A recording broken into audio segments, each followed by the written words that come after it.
नमस्कार साथियों, स्वागत है आप सभी लोग का टेक्स्ट बुक यूट्यूब चैनल पर। और स्वागत है आपका इस जो है 10 मिनट के शो में, जहां पर हम लोग दोस्तों आज करने वाले हैं एक टॉपिक कंप्लीट जो कि है 5 ईयर प्लान। जैसे कि दोस्तों आपको पता है एसएससी एमटीएस जो एग्जाम अभी चल रहा है, ठीक है, और उसमें जो है पंचवर्षीय योजना के कहीं ना कहीं सवाल पूछे जा रहे हैं। और ये दोस्तों सिर्फ एसएससी एमटीएस नहीं, आने वाले जो है अन्य एसएससी एग्जाम्स के लिए भी बहुत ज्यादा महत्वपूर्ण रहने वाला है। तो जल्दी जल्दी से एक बार सेशन को शेयर कर दीजिएगा। हम लोग ट्राई करेंगे 10 मिनट से जो है दोस्तों सेशन में सारी चीजों को जो जो इंपॉर्टेंट है वो आपके लिए कवर किया जाए। एक बार शेयर कर दीजिएगा। स्टार्ट करते हैं इस सेशन को बिना समय को व्यर्थ करते हुए। तो देखिए दोस्तों, आज का जो टॉपिक है वो है दोस्तों 5 ईयर प्लान, ठीक है, मतलब पंचवर्षीय योजना जो भारत में रही है, जो 1951 से लेकर 2017 तक, ठीक है, हमारे भारत में 1951 में शुरू हुआ था और लास्ट 2017 में खत्म हुआ था। अगर हम बात करते हैं दोस्तों, सबसे पहले तो जो हमने पंचवर्षीय योजना का जो मॉडल लिया है, ये कहां से लिया है? यूएसएसआर से, ठीक है। यूएसएसआर या हम इसको कहेंगे, जो पहले दोस्तों ये यूएसएसआर था, लेकिन अब जो है अलग हो गया, रशिया हो गया है, ठीक है, टूट के। तो रशिया से हमने ये मॉडल लिया हुआ है यूएसएसआर 1928 में। पंचवर्षीय योजना 1928 में इन्होंने शुरू किया था अपने देश में। जोसेफ स्टालिन ने कराया था। कब किसने कराया था? जोसेफ स्टालिन ने पंचवर्षीय योजना की शुरुआत की थी। किसमें? सोवियत संघ में, ठीक है, ये ध्यान रखिएगा। कब? 1928 में। ये पहला व्यक्ति था जिन्होंने शुरुआत किया। फिर उसके बाद भारत में एक बॉम्बे प्लान आता है 1944 में, और वो ये निर्धारित करता है कि हमारे यहां पे भी कुछ ऐसा होना चाहिए जिससे दोस्तों हम लोग का देश क्या कर सके, ग्रो कर सके, ठीक है। तो 1944 में जो है विभिन्न उद्योगपति इसमें मिलते हैं और एक साथ, और भारत में एक नियोजित अर्थव्यवस्था स्थापित करने के लिए एक संयुक्त प्रस्ताव को जो है मसौदा तैयार करते हैं, जिसको कहा गया है बॉम्बे प्लान। तो अगर आपके एग्जाम पूछा जाए बॉम्बे प्लान कब आया, तो 1944 में। और फिर उसके बाद जो है दोस्तों यहां पे जो है डेवलपमेंट की शुरुआत होती है, ये ध्यान रखिएगा। तो जो पहली पंचवर्षीय योजना थी, देखो सबसे पहले तो पूछा जाए कुल पंचवर्षीय योजना कितने थे टोटल, तो टोटल आप क्या कहोगे? कुल पंचवर्षीय योजना जो थे वो थे 12, ठीक है। कितने थे? 12 थे। पहली पंचवर्षीय योजना फर्स्ट 5 ईयर प्लान 1951 से 56 तक था। कौन से मॉडल पर आधारित था? हैरेट डोमर मॉडल पर। किस मॉडल पर? हैरेट डोमर मॉडल पर। पूछा जाता है कि दोस्तों किसको कहा जाता है architecture of first 5 year plan, मतलब पहली पंचवर्षीय योजना का वास्तुकार? तो आप क्या कहोगे? के एन राज को कहा जाता है। के एन राज को कहा जाता है architecture of first 5 year plan, ठीक है। दूसरी चीज आपसे ये पूछी जाती है कि इसका फोकस क्या था, तो इसका फोकस था एग्रीकल्चर, ठीक है। तो क्या था? मुख्य रूप से कृषि पर इसका फोकस था, एग्रीकल्चर पे इसका फोकस था, ठीक है। इसके थ्रू एक डैम बनाया गया था जिसका नाम है भाखरा नांगल डैम। क्या है? भाखरा नांगल बांध जो है इसी के तहत बनाया गया था। भाखरा नांगल बांध जो है इसी के तहत बनाया गया था। और जो भारत में 5 आईआईटी है, इंडियन इंस्टीट्यूट ऑफ टेक्नोलॉजी, भारतीय जो है प्रौद्योगिकी संस्थान, वो इसके तहत बनाई गई थी। 5 आईआईटी बनाई गई थी, ये आपको ध्यान रख लेनी है, ठीक है। उसके बाद अगर हम बात करते हैं कि जो है टारगेट कितना रखा गया था 2.1%, और हमने जो ग्रोथ, मतलब जो हमारी एक्चुअल ग्रोथ हुई थी वो 3.6, इसमें हम सक्सेस रहे थे। पहले पंचवर्षीय योजना हमारे लिए सक्सेसफुल रही थी, जो हमने टारगेट रखा उससे ज्यादा हमने अचीव किया। उसके बाद रहे हैं second 5 year plan. Second 5 year plan जो था ये किस मॉडल पर बेस्ड था? पीसी महलनोबिस मॉडल पर। किस पे था? PC Mahalanobis model. और इस मॉडल का जो मुख्य उद्देश्य था वो था इंडस्ट्रियलाइजेशन, औद्योगिकरण, ठीक है। मुख्य फोकस क्या था? इंडस्ट्रियलाइजेशन, औद्योगिकरण इसका मुख्य फोकस था, ठीक है, ये ध्यान रखिएगा, जो है मेन फोकस। और इसके थ्रू 3 जो है स्टील प्लांट बनाए गए थे, ठीक है, भिलई, राउरकेला और दुर्गापुर, जो है ये 3 इस्पात संयंत्र बनाए गए थे, ठीक है। 3 स्टील प्लांट सेटअप की गई थी, ये आपको ध्यान रख लेना है। इसमें हमने टारगेट कितना रखा था? 4.5%, लेकिन अचीव हुआ 4.2। तो हम जो है दोस्तों जहां पे टारगेट रखा था उसके पास पहुंच गए, नियर। हालांकि हमने वो टारगेट को मिस कर दिया, लेकिन हम उसके पास पहुंच गए थे, ठीक है, ध्यान रखिएगा। दूसरे जो है पंचवर्षीय योजना में। तीसरे पंचवर्षीय योजना की अगर मैं बात करता हूं तो ये दोस्तों 1961 से लेकर 1966, 1961 से 1966 तक रहा था, ठीक है। तीसरी पंचवर्षीय योजना में हम फेल हो गए थे। हमने टारगेट रखा था 5.6% का, लेकिन हमें अचीव हुआ 2.4%। अब सवाल उठता है कि हम क्यों असफल रहे, क्यों फेल हो गए? क्योंकि दोस्तों उस समय जो है एक तो युद्ध हुआ था, चीन भारत युद्ध 1962 में, और एक हुआ था भारत जो है पाकिस्तान युद्ध, भारत पाक युद्ध कहते हैं, जो कि 1965 में हुआ था।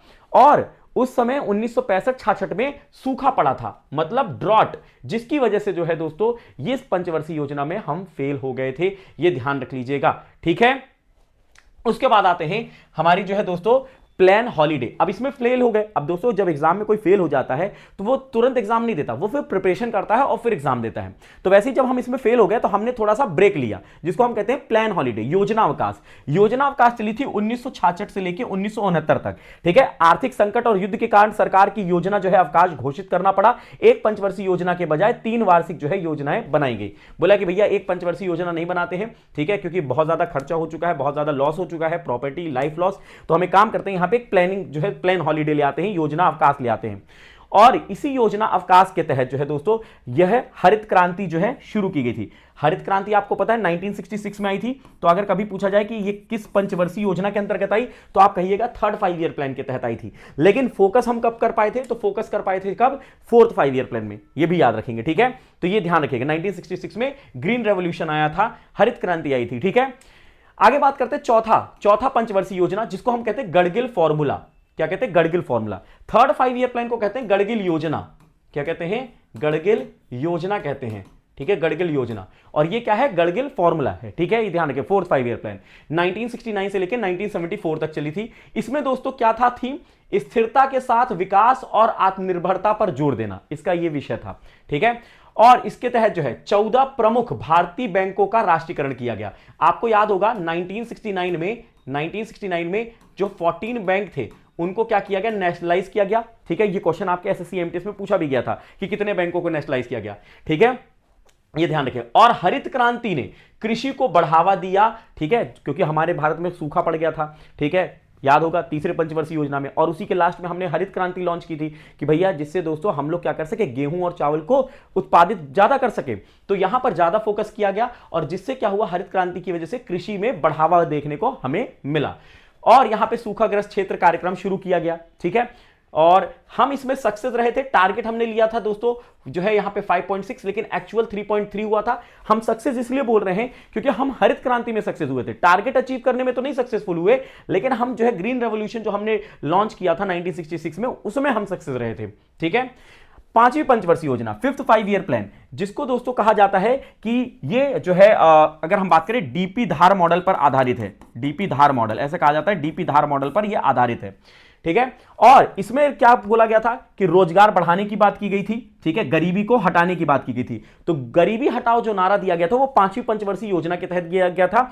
और एमएनपी, मिनिमम नीड प्रोग्राम, जिसको हम लोग कहते हैं न्यूनतम आवश्यकता कार्यक्रम, ये डीपी धार के द्वारा लाया गया था पांचवी पंचवर्षीय योजना के तहत, ठीक है। उसके बाद क्या होता है दोस्तों, यहां पे पांचवी पंचवर्षीय योजना 1974 से 1979 तक चलनी थी, लेकिन ये 4 साल 74, 75, 76, 77, 78 तक ही चली थी। 74 से 75, 75 से 76, 76 से 77 और 77 से 78। एक साल इसलिए नहीं चल पाई क्योंकि वहां पे जो है दोस्तों पार्टी बदल गई, जनता जो है दल आ गई, ठीक है, वहां पे जो है जनता दल आ गई और जनता दल ने कहा कि भैया नहीं, हम ये पंचवर्षीय योजना को कंटिन्यू नहीं करेंगे, हम इसको रिजेक्ट करते हैं, ठीक है। तो 1978 में जो है दोस्तों यहां पे क्या हो गया, मोरारजी जो है देसाई की सरकार आ गई थी, ठीक है, ये ध्यान रखेगा। और उन्होंने कहा कि हम इसको एक्सेप्ट नहीं करेंगे, हम अपनी जो है दोस्तों पंचवर्षीय योजना लेकर आएंगे। और पंचवर्षीय योजना नहीं, हम एक अलग ही प्लान लेकर आएंगे, ठीक है। तो टारगेट हमने 4.4 का रखा था, 4.8 अचीव हुआ था, इसमें हम सक्सेस रहे थे, ठीक है।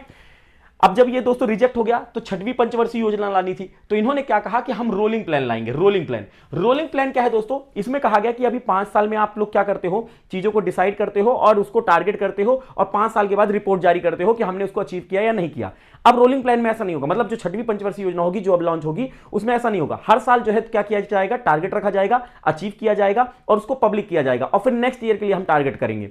तो रोलिंग प्लान जो था ये हर वर्ष के लिए था। एक रोलिंग योजना वह होती है जिसमें योजना की प्रभावशीलता को सालाना मूल्यांकन किया जाता है और इस मूल्यांकन के आधार पर अगले वर्ष एक जो है नई योजना बनाई जाती है। यह हुआ रोलिंग प्लान। रोलिंग प्लान कब से कब तक चला था, तो आपको ध्यान रख लेना है, ये जो है 1978 से लेकर 1980 तक चला था। अब आप कहोगे सर 1980 तक ही क्यों चला, इसके आगे क्यों नहीं चला। देखो, जब जनता पार्टी आई उन्होंने जो है अलग कर दिया, उसके बाद कांग्रेस पार्टी वापस से आ जाती। 1980 में कांग्रेस पार्टी वापस से आ जाती है और जनता पार्टी हार जाती है। 1978 में जनता पार्टी आई तो उन्होंने रोलिंग प्लान लेकर आ गए, छठवीं पंचवर्षीय योजना। फिर इन्होंने कहा कि नहीं, हम पार्टी में आ गए तो इन्होंने कहा नहीं, जो तुम्हारी छठवीं पंचवर्षीय योजना चल रही है हम उसको नहीं कंटिन्यू करेंगे, हम अपनी छठवीं पंचवर्षीय योजना लॉन्च करेंगे। तो फिर दोस्तों 6 5 ईयर प्लान आता है, ठीक है, 1980 से लेकर 85 के बीच में, 1980 से 85 के बीच में, ठीक है, ये ध्यान रखिए। तो पूछा जाता है कि ऐसी कौन सी पंचवर्षीय योजना थी जिसको 2 बार लॉन्च किया गया, तो यही पंचवर्षीय योजना थी जो 2 बार लॉन्च हुई थी, 1978 में और 1980 में। अच्छा, मूल नियंत्रण को इसमें समाप्त कर दिया गया और इसे नेहरूवादी समाजवाद के अंत के रूप में भी देखा गया, ठीक है। इसमें शिवरमन समिति बनाई गई, शिवरमन कमेटी जो है बनाई गई थी 1981 में और उन्होंने नाबार्ड जो है दोस्तों बैंक की स्थापना की थी, NABARD, national bank for agriculture and rural development की, ठीक है। और इसमें परिवार योजना जो फैमिली प्लानिंग थी वो भी लाया गया 6th 5 ईयर प्लान में, ठीक है, ये ध्यान रख लीजिएगा। और इसमें हमने टारगेट रखा था 5.2% का और अचीव कितना हुआ था, 5.7% अचीव हुआ था, मतलब हम सक्सेसफुल रहे थे। इसके बाद आता है 7वां पंचवर्षीय योजना। 7वां पंचवर्षीय योजना जो है राजीव गांधी के समय में हुई थी और इसमें हमारा फोकस क्या था, प्रौद्योगिकी के उपयोग के माध्यम से औद्योगिक उत्पादकता में सुधार करना, मतलब टेक्नोलॉजी को जो है लेकर आना। तभी तो दोस्तों कंप्यूटर और ये सबको जो है क्या किया गया कि इंक्लूड किया गया है ना। तो सामाजिक न्याय और रोजगार पैदा करना था। लक्ष्य जो है 2000 तक आत्म जो है सस्टेन, मतलब यहां पे जो है खुद को एक तरीके से खड़ा करना था, विकास करना था।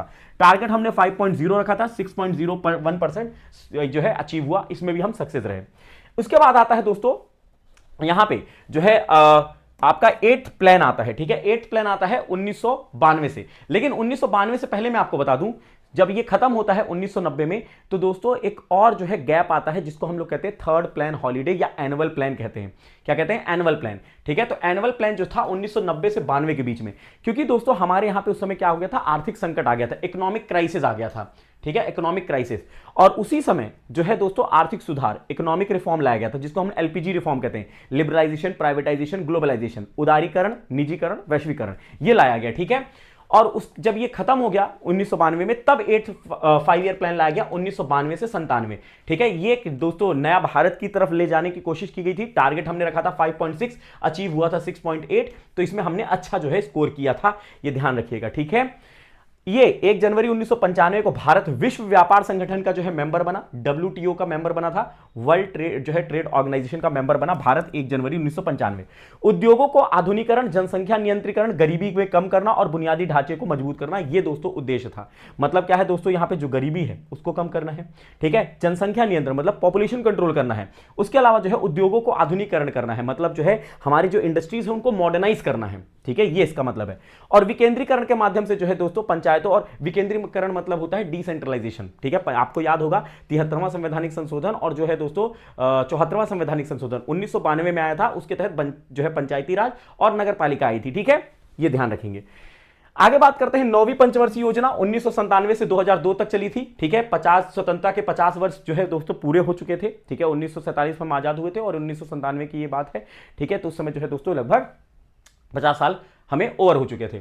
अब दोस्तों अटल बिहारी जी की उस समय सरकार थी 1997 के समय में। इसका थीम था तेज विकास, ठीक है, मतलब फास्टर ग्रोथ, और जीवन की जो है गुणवत्ता, मतलब जो है लाइफ की क्वालिटी को बढ़ाना, ठीक है। सामाजिक रूप से वंचित वर्गों को जो है सशक्त बनाना, जो समाज में दोस्तों जो वंचित रह गए हैं, जिनको बढ़ावा नहीं मिल पाया, उनको जो है दोस्तों क्या करना, सपोर्ट करना। टारगेट रखा गया 7.1% और हम एक्चुअल जो है कितना ले पा रहे थे, 6.8%, मतलब हम जो है दोस्तों जो टारगेट रखा था उसके आसपास पहुंच गए थे। उसके बाद आता है 10वीं पंचवर्षीय योजना, जो कि 2002 से लेकर 2007 तक थी। इसका फोकस था समावेशी विकास, ठीक है, और न्याय संगत विकास, इसका जो है मेन फोकस था। और इसमें हमने जो है दोस्तों टारगेट कितना रखा था 8.1% और जो है हमें अचीव कितना हुआ था, तो सिर्फ 7.6% हुआ था, ये ध्यान रखेगा। और 2007 तक लैंगिक अंतर जो है उसको कम करना था, मतलब जो जेंडर गैप था ना उसको कम करना था। 2007 तक ये टारगेट रखा गया था कि जो है लैंगिक जो अंतर है उसको कम कर देंगे, ठीक है। उसके बाद 11वीं पंचवर्षीय योजना आती है 2007 से लेकर 2012 तक, ठीक है। सी रंगाराजन, ठीक है, ध्यान रखिएगा, उस समय सी रंगाराजन उच्च शिक्षा और आईटी संस्थानों पर ध्यान शिक्षा का अधिकार अधिनियम 2009 लाया गया, ठीक है।